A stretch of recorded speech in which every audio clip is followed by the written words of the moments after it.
Hey sixth graders, so if you haven't noticed yet, this is Miss McNeil and we are going to be learning about rates in tonight's video. So grab your popcorn and label your notes rates right here.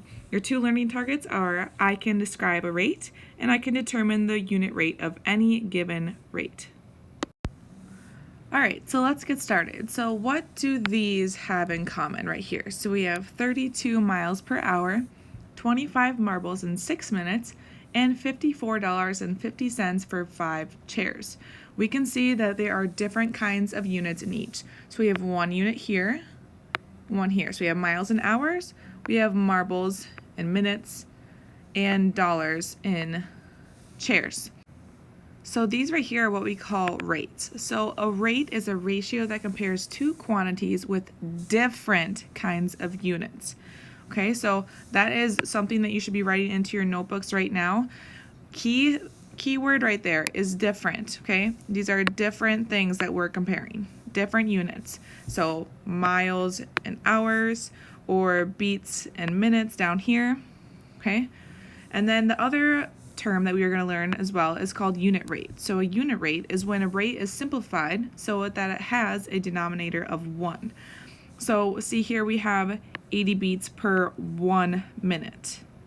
Okay, so the denominator must be 1 to be a unit rate.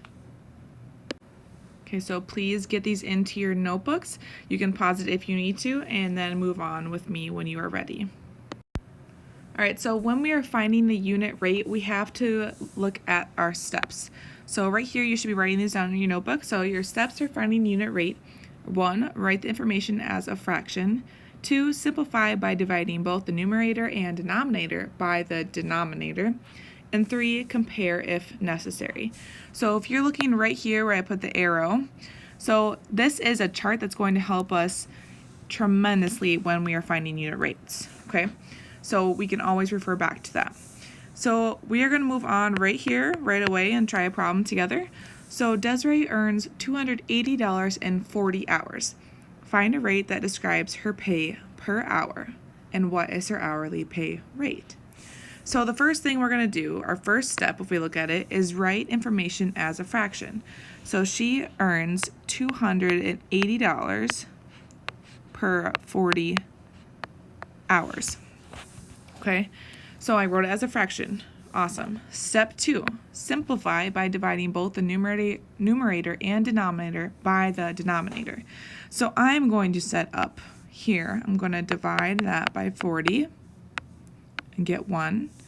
And I'm going to divide 280 by 40. And that's going to simplify to 8 over 1. So you have $8 per 1 hour, which I can also write as $8 per hour, and that is exactly what the question is asking me. It's asking me what is her hourly pay rate, and you're going to write down this here, $8 per hour. Okay, moving on to the next one. It says find the unit price if it costs $2 for 8 juice boxes. Round to the nearest cent if necessary.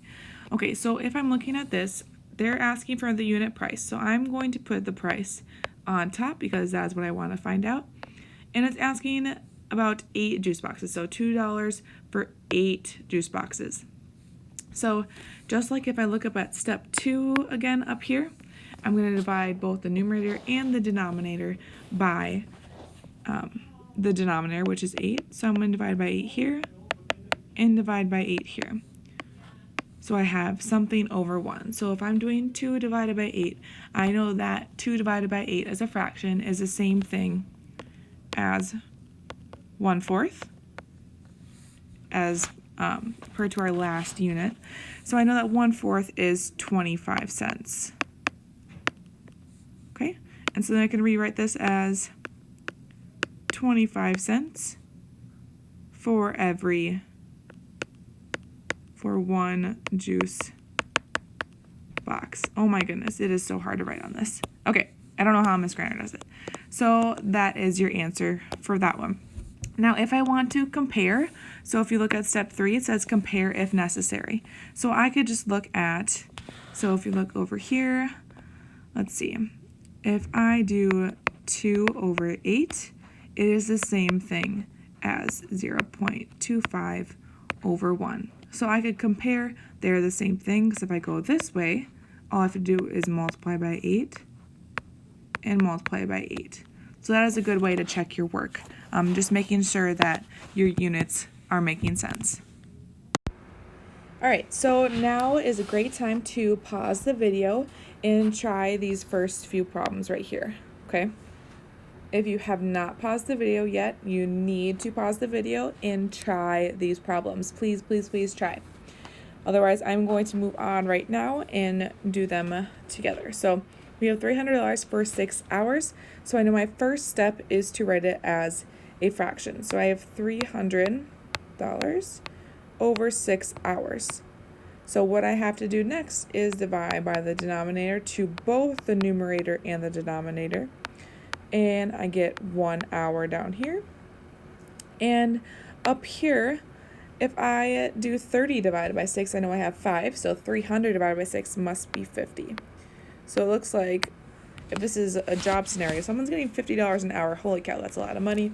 I wish I could be making money like that. Okay, moving on though.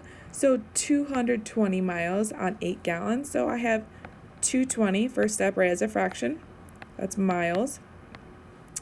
And I have 8 gallons on the bottom here.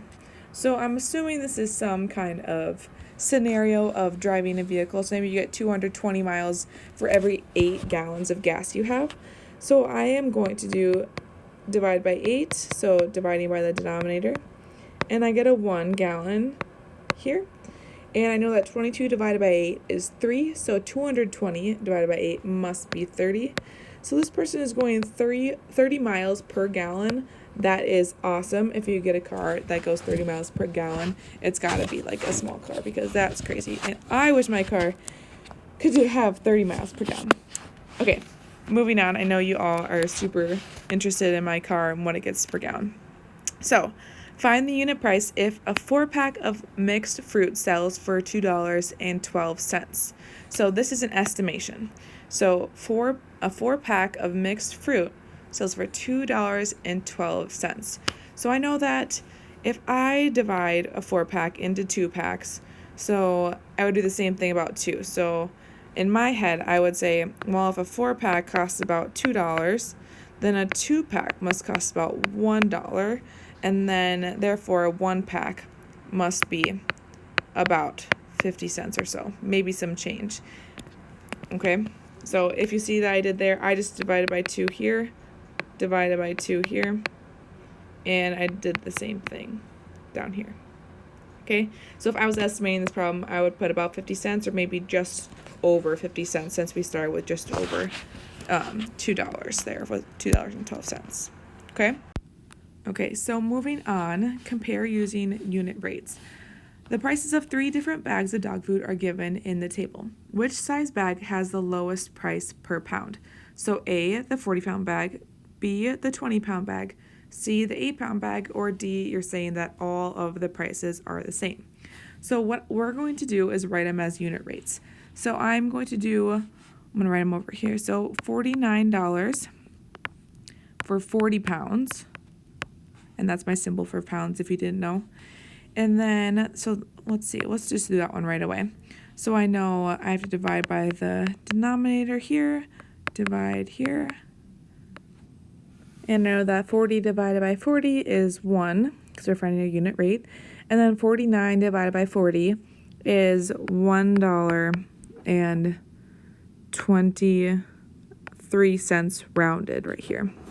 Okay, you guys may use your calculators for this unit, and that's what I have to do, because I do not know 49 divided by 40 by heart. I promise you that. Okay, so then so the 40-pound bag is $1.23 per pound. So let's do the 20-pound bag now. So I have 20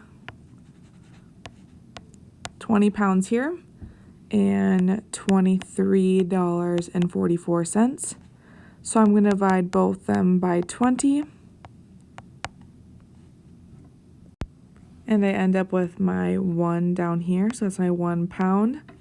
And then up here I end up with $1 and about 17 cents. Okay, so I already know that the 20-pound bag is cheaper than the 40-pound bag, which is $1.23. So I'm going to write $1.17. So that's the cheapest so far. And now we're going to try our 8-pound bag. So I'm going to put 8 pounds on the bottom here and $9.88. And I'm going to divide both them by 8 here. And I get my 1 pound on the bottom again, which should be the same for all of them if you noticed. Okay. And $9.88 divided by 8 is $1 and about 24 cents rounded. So we can still see that our 20-pound bag is our best option here. So our answer is B. Okay. And right down here, if we didn't see it, so I just basically went through the whole thing using fraction form. But look here, we can also do 49 divided by 40, which is the same thing if you see that we did right here. Okay, it's the exact same thing. All right. Okay, go ahead and pause the video and try these two on your own. We should have a good understanding of what unit rate is now. So please, please, please, please try your best on these two. And go ahead and unpause the video when you are finished. All right, so Lexi painted 3 faces in 12 minutes at the craft fair.